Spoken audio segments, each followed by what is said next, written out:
Good morning everyone, welcome back to my channel. আজকে সকাল থেকে আমি আমার ব্লগটা শুরু করছি। তো সকালবেলা ঘুম থেকে উঠে দেখি বোতলগুলোতে জল নেই, তো ফার্স্ট কাজ হলো বোতলগুলোতে জলটা ভরে নিলাম। আজকে সকাল থেকে প্রচণ্ড ব্যস্ততা, একটু উঠতেও লেট হয়ে গেছিলো আজকে। এবার তারপরে ওকে বেরোতে হবে, তো সেই কারণে ভাবলাম তাড়াতাড়ি করে খাবারটা বানিয়ে দিই, নাহলে ও যদি খাবারটা রেডি না করে দিই না খেয়ে বেরিয়ে যাবে। তো যাই হোক, সকালে একটু চাউমিন বানাবো ভেবেছিলাম, আজকে সবজি ছিল ফ্রিজে। তো চাউমিনটার জন্য সব সবজি টবজি কেটে নিলাম, ওদিকে চাও বসিয়ে দিয়েছি, এদিকে চাটাও হচ্ছে, ওদিকে চাউমিনটাও রেডি করছি একই সঙ্গে। ওই জন্য ইন্ডাকশানটাই চা চাপিয়ে দিই, যাতে ইন্ডাকশানের দিকে চা হতে থাকে আর আমি ওদিকে চাউমিনটা গ্যাসে করে নিই পারি। তো এদিকে চাউমিনটা আমার রেডি হয়ে গেছে। তো এটা খাওয়া দাওয়ার পর্বটা মিটলো আমাদের। এবার আমার আর একজন পার্টনার আছে এখানে, উনি চলে এসেছেন সকালবেলা খেতে। তা ওকে একটুখানি বিস্কুট দিয়ে দিলাম, সকালের দিকে ওই বিস্কুটই খাই, দুপুরবেলা ভাত দিই ওকে। ওকে খাওয়া দাওয়া দিয়ে তারপরে ভাবলাম একটুখানি বড়িগুলোকে রোদে দিয়ে রাখি। এবার ওকে একটু বাজারে পাঠালাম, বললাম একটু বাজারে করে এনে দাও। তা বড়িগুলো একটু রোদে দিয়ে রাখলাম, কেননা এখন ঠান্ডাটা তো চলে গেছে আর আমার বড়ি খেতে ইচ্ছা করে না গরম পড়ে গেলে। তাই দিয়ে রাখছি, এখন রোদে না হলে কেমন একটা গন্ধ হয়ে যেতে পারে। মাঝে মাঝে মার কাছে শুনেছি মাঝে মাঝে বড়িটা রোদে দিলে নাকি বড়িটা ভালো থাকে। তো আমার ঘরের পিছনে যে ফাঁকা জায়গাটা আছে ওখানে খুব ভালো রোদ আসে সকাল থেকে একদম সন্ধ্যে পর্যন্ত। আর এখন তো এমনি রোদের টেম্পার যা, এখনই বাইরে বেরোনো যাচ্ছে না। আমি তো ভাবছি এপ্রিল মে মাসে কী হবে। তো যাই হোক, বড়িগুলো এরকম রোদে দিয়ে দিলাম, দিয়ে ঘরে আসলাম। ঘরে এসে আমার কাজ আছে,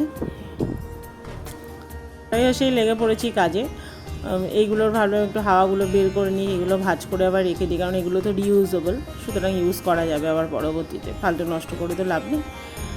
তো এটা করতে করতেই ও বাজার করে নিয়ে চলে আসলো, একটু মুদিখানা প্লাস সবজি দুটোই নিয়ে এসছে। মুদিখানার মধ্যে একটু আটা আনতে বলেছিলাম, আটাটা বাড়ন্ত ছিল ঘরে, তো আটা, তারপরে একটু বিস্কুট, মুড়ি, চিনি, এইসব অনেক কিছু বাজার করেছিল টুকটাক।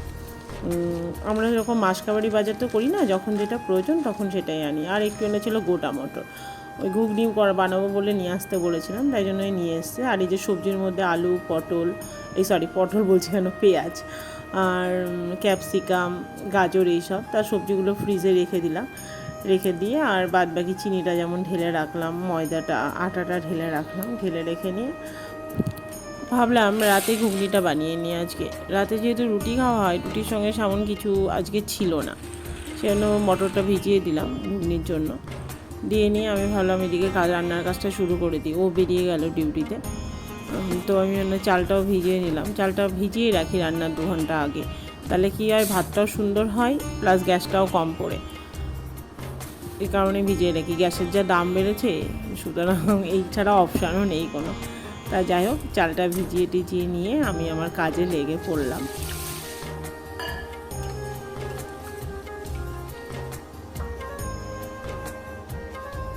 এদিকে সকালের বাসন টাসনগুলো মাজা হয়ে গেছে, প্লাস রান্নাও কমপ্লিট হয়ে গেছে। আজকে ভাত আর কাতলা মাছের কালিয়া আর একটু আলু পেঁয়াজ ভাজা করেছিলাম, কারণ ও ফিরতে ফিরতে হয়তো বিকাল হয়ে যাবে, এসে খাবে কিনা ঠিক নেই, ওই জন্য অল্প করেই রান্না করেছিলাম। তো যাই হোক, রান্না বান্নার পর্ব মিটলো। গুড ইভিনিং সবাইকে। সকাল থেকে খুব ব্যস্ত, তাই সকাল থেকে একদম সামনে এসে কথা বলতে পারিনি, তাই এখনই আসলাম, এখন একটু টাইম পেলাম। ও একটু কলকাতায় গেল একটু ওর অফিসিয়াল কাজের জন্য, সেজন্য এখন একটু ফ্রি। ও যতক্ষণ বাড়ি থাকে আমি ততক্ষণ ওর সঙ্গে দৌড়াতে থাকি, ও বাড়ি না থাকলে তাহলে আমি একটু ফ্রি হই। আজকে এই তো চলছে সারাটা দিন, নিজের শরীরটাও ভালো নেই, তার মধ্যে দিয়ে সবটাই করতে হচ্ছে। ওই যে আমি তোমাদেরকে আগে হয়তো বলেছিলাম আমার কোনো হেল্পিং হ্যান্ড নেই, সবটা নিজেই করি আমি। আমার ভালো লাগে সংসারে কাজ করতে, কেননা ভালো লাগে না সবসময় বসে থেকে সময় কাটাতে, আমি একদমই পছন্দ করি না। যেহেতু ওয়ার্কিং ছিলাম, এখন বসে আছি শুধুমাত্র ওর জন্যেই বলতে গেলে বসে আছি, কেননা ওকে যাতে একটু টাইম দিতে পারি, ও যাতে একটু ভালো থাকতে পারে। কেননা মানুষটা সারাদিন প্রচণ্ড পরিশ্রম করে, তারপরে দিনের শেষে বাড়ি এসে যদি বাড়িতেও কাউকে না দেখে তো ভীষণ কষ্ট পাবে। তো যাই হোক, সকালে তোমাদেরকে সবাইকে বলেছিলাম যে আমি একটু ঘুগনি বানাবো, তো সেটাই এখন রেডি করব। তা চলো, হ্যাঁ, ঘুগনিটা রেডি করে নিই।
এদিকে ঘুগনিও রেডি হয়ে গেল, আর একটু ফুটলেই হয়ে যাবে। এদিকে রুটিও বানিয়ে নিলাম, কখন আসবে জানি না, তো যাই হোক আমি রেডি তো করে নিই, যখন আসবে। তো এই যে ঘুগনিটা কেমন টেস্ট হয়েছে বলতে পারবো না, কারণ এখনও খাওয়া হয়নি, তো দেখে তো ভালোই লাগছে। তো এই যে চলে আসলো একটু আগেই, তো এবার খাওয়া দাওয়ার প্লেট রেডি হচ্ছে। এই যে আমার প্লেটে দুটো রুটি আর একটু ঘুগনি নিয়ে নিলাম, ওপরে পেঁয়াজ লঙ্কা একটু লেবু ছড়িয়ে নিলাম, ওকেও দিয়ে দিলাম। ও দুটো রুটি খায় রাতে, আমিও দুটো রুটি খাই, ও দুটো রুটি খাই, তো ওকেও দিয়ে দিলাম। তো এখানে আমাদের ব্লগটা শেষ হচ্ছে। সবাই ভালো থেকে